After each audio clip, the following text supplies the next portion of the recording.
صوبائی صدر خیبر پختونخوا جنید اکبر صاحب اس ٹائم اڈیالہ جیل پہنچے ہیں۔ سر آج آپ یہاں پہ پہنچے، سہیل افریدی صاحب بھی پہنچے، خان صاحب کی بہنیں بھی یہاں پہ، لیکن سر اجازت نہیں مل رہی ہے ابھی تک، کیا کہیں گے اس حوالے سے؟ ہم ان رویوں کی مذمت کر سکتے ہیں، اور ان رویوں کی وجہ سے جو دوریاں آج سب یہ سمجھ رہے ہیں کہ یہ حکومت نہیں کر رہی، حکومت کو لانے والے کر رہے، تو اس سے جو نفرتیں بڑھ رہی ہے یہ ملک کے لیے انتہائی خطرناک ہے۔ ہم کوئی غیر آئینی غیر قانونی ڈیمانڈ ہماری نہیں ہے، ہم یہی جس طرح جیل مینول کے مطابق باقی قیدیوں کو جو ہے ملاقات کا حق ہوتا ہے،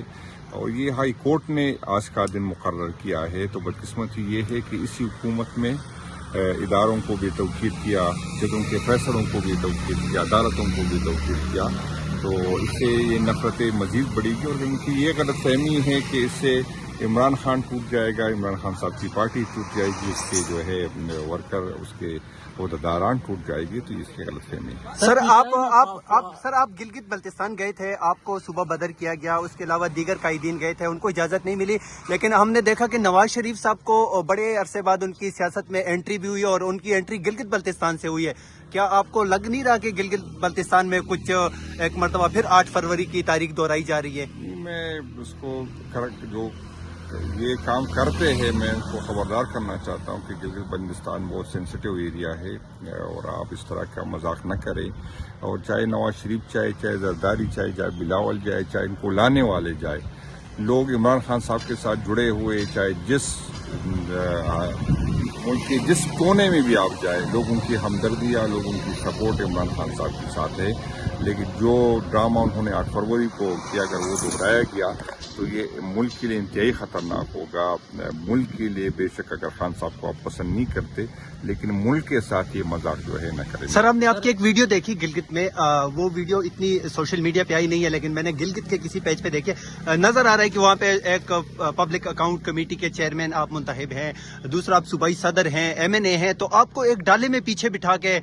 کچھ پولیس اہلکار سیول کپڑوں میں لوگ تھے، تو وہ کیا سین تھا سر، اس کے بارے میں بتائیں گے؟ ہمیں یہی بتایا گیا، پولیس نے ہمیں اس نے معذرت بھی کی، اس کے رویوں کا جو اس کے ساتھ ہوا، گلگت بلتستان کی یہ روایات نہیں ہے، اور وہ یہ کہہ رہا ہے کہ یہ ہم سے کوئی کروا رہا ہے، اور سب کو پتہ ہے کہ کون اس کو کروا رہا ہے، ان کا اشارہ کس طرف تھا، اور ہمیں بھی پتہ ہے کہ یہ کون کروا رہا ہے۔ تو کروانے والوں کو میں یہی کہہ رہا ہوں کہ 4 سال آپ نے بغض عمران میں اس ملک کا بیڑا کر دیا، اداروں کا بیڑا کر دیا، آپ نے ہم پہ جو چور لٹیرے مسلط کیے ہیں، آپ جتنی بھی اس کے سپورٹ کرے، نہ عوام جو ہے یہ بولیں گے کہ آپ اس چور لٹیروں کو ہم پہ مسلط کی ہے، اور نہ عوام کبھی اس کو قبول کریں گے۔ اچھا سر، ابھی علیمہ خان صاحبہ نے ابھی میڈیا سے بات چیت کرتے ہوئے کہا کہ سہیل افریدی کو مخاطب کر کے کہ تب تک آپ نے صوبائی حکومت کا بجٹ جو ہے صوبے کا نہیں پاس کرنا جب تک عمران خان سے ملاقات نہیں کرائی جاتی، تو اس حوالے سے آپ کیا کہیں گے؟ یہ تو پارٹی فیصلہ کرے گی، اور جو پارٹی کا فیصلہ ہوگا ہم اس کے ساتھ۔ سر اختلافات جو ہو رہے ہیں ایز اے صوبائی صدر، آپ ابھی تک کیا اقدامات کر رہے ہیں؟ 32 آپ کے MPs سے بتایا جا رہا ہے کہ جو ہے وہ سہیل افریدی کے جو ہے مخالف ہو گئے ہیں، ابھی تک کیا آپ نے کیا ہے صوبائی صدر؟ پہلی تو بات میں بتا دوں، یہ PTI میں اختلافات یہ روٹین کی بات ہوتی، اس میں کوئی نئے تازہ ہے نہیں۔ باقی یہ ہے کہ کسی میں وہ سہیل افریدی جو ہے وہ عمران خان صاحب کا منتخب بندہ ہے، اور گلے ہر بندے کا حق ہے، اور جمہوریت یہ حسن ہے کہ کبھی اختلاف ہوتا ہے، کبھی اتفاق ہوتا ہے، لیکن KP میں کسی میں یہ ہمت نہیں ہے کہ وہ سہیل افریدی کے خلاف جائے جب تک عمران خان کا اس پہ ہاتھ ہوگا، چاہے 32 ہو، چاہے 62 ہو، چاہے 72 ہو، چاہے گلے ہو، چاہے شکوے ہو، چاہے خوش ہو، جو سہیل افریدی کہے گا سب نے ماننا پڑے گا، کیونکہ سہیل افریدی کو خان صاحب نے منتخب کیا ہے، اور جس دن خان صاحب کہے گا سہیل افریدی ایک ہی دن رہے گا۔ شکریہ سر۔